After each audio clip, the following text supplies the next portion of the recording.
2023, pour faire le bilan de l'année dernière, a été une année quand même très moyenne en termes de volume de transactions, en termes d'activité. La principale cause à cela, c'est évidemment les taux d'intérêt qui ont beaucoup augmenté.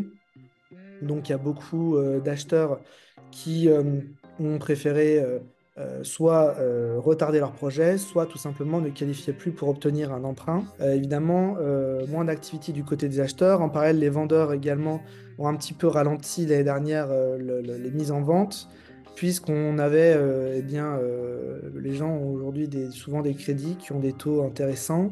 Et donc, qui dit revente dit d'ailleurs racheter la plupart du temps quelque chose. Et donc, se pose la question de racheter avec un taux aux valeurs actuelles. Malgré tout, les taux ont commencé à se redresser depuis troisième trimestre 2023, début du quatrième trimestre en fait 2023. On a commencé les taux ont commencé à se redresser à la baisse. Et donc, effectivement, on voit qu'il y a un sursaut un petit peu, en tout cas un retour plutôt à la normale avec une activité plus importante. C'est vrai qu'on a une saisonnalité, nous, sur notre marché qui est un peu plus importante. Là, on est en pleine saison, en fait. C'est la haute saison actuellement sur notre zone. La haute saison, elle est de fin novembre, globalement Thanksgiving jusqu'à Pâques, ou fin avril, quelque chose comme ça, plutôt. Euh, et donc là, on est à la fois en haute saison et également, on a effectivement plus d'acheteurs qui reviennent. On a aussi beaucoup d'acheteurs qui aujourd'hui font de la transaction en cash. J'ai les chiffres notamment pour la zone où je suis actif principalement sur le sud-ouest de la Floride, donc Sarasota County. On a 44% des gens en 2023 qui ont fait une transaction en cash sur Sarasota County, donc 44% d'acheteurs en cash. Aujourd'hui, en étant investisseur étranger, bien sûr, on qualifie pour faire du financement, toujours. Les banques ou les courtiers, généralement, enfin, les banques en tout cas, puisque c'est les banques qui financent, les courtiers vous aident à trouver le financement.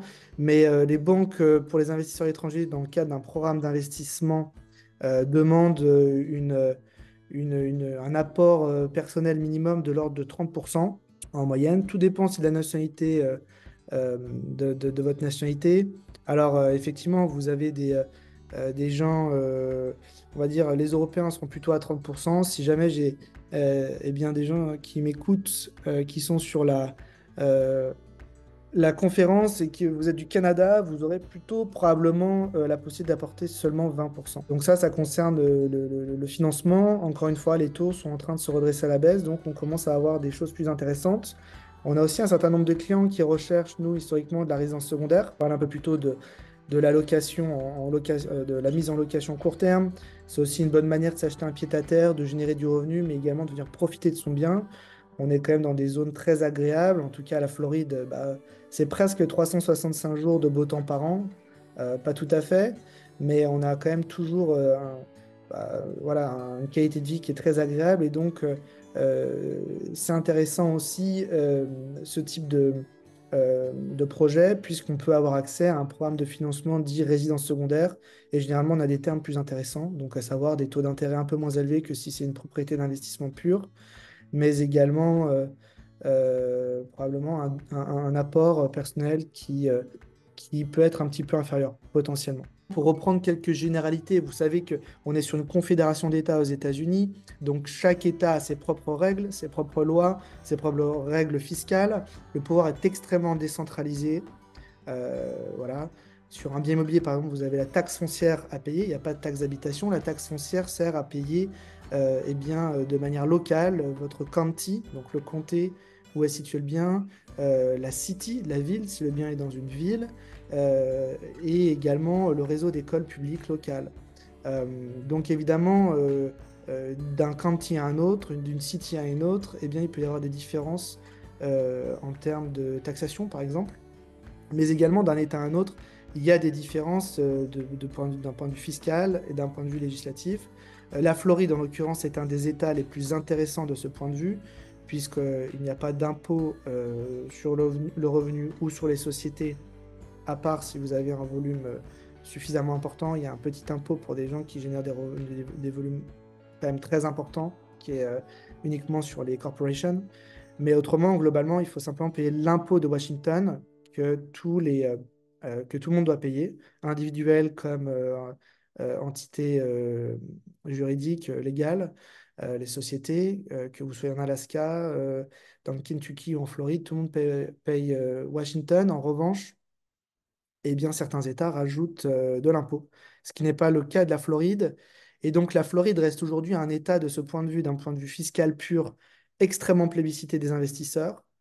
Ça a été le cas de manière historique et ça l'est encore plus. Et la deuxième chose qui est extrêmement plébiscitée, c'est cet aspect de liberté. Ça fait écho à toute la période du Covid. Nous, on a eu l'opportunité, de par les décisions qui ont été prises par le gouverneur de Floride, de rester ouvert quasiment tout le temps.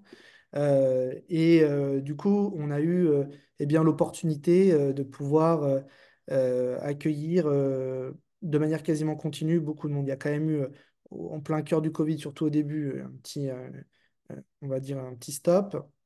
Mais globalement, ceci reste dans les mémoires de beaucoup d'Américains. Et aujourd'hui, au-delà des touristes ou des visiteurs temporaires que l'on accueille, on accueille de plus en plus de résidents permanents en Floride. Quand je parle de la Floride, je parle surtout des county du sud de la Floride, donc toute la zone autour de Miami et toute la zone de l'autre côté sur la côte ouest, entre Tampa et Fort Myers. Euh, Ce sont les zones qui sont les plus attractives et qui attirent la majorité des nouveaux résidents qui arrivent principalement d'États du Nord.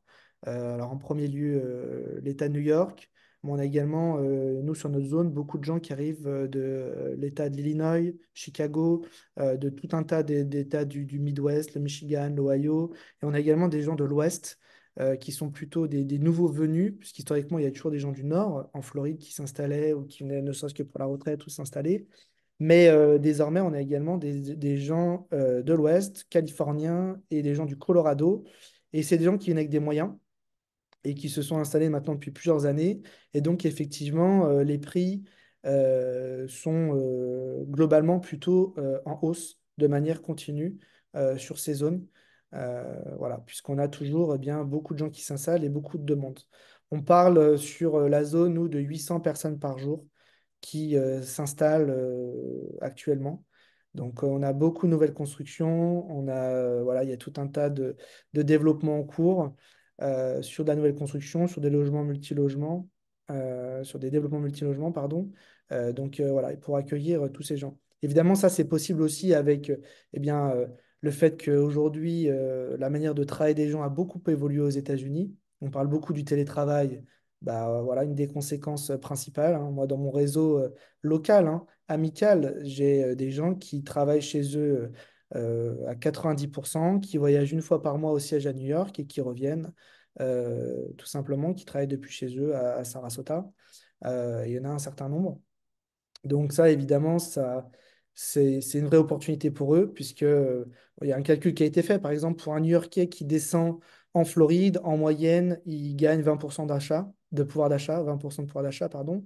C'est un peu la résultante et la conséquence de à la fois eh bien, la différence d'imposition entre l'État de New York et l'État de la Floride, en l'occurrence, mais également le coût de la vie qui est effectivement bien différent également entre ces deux États.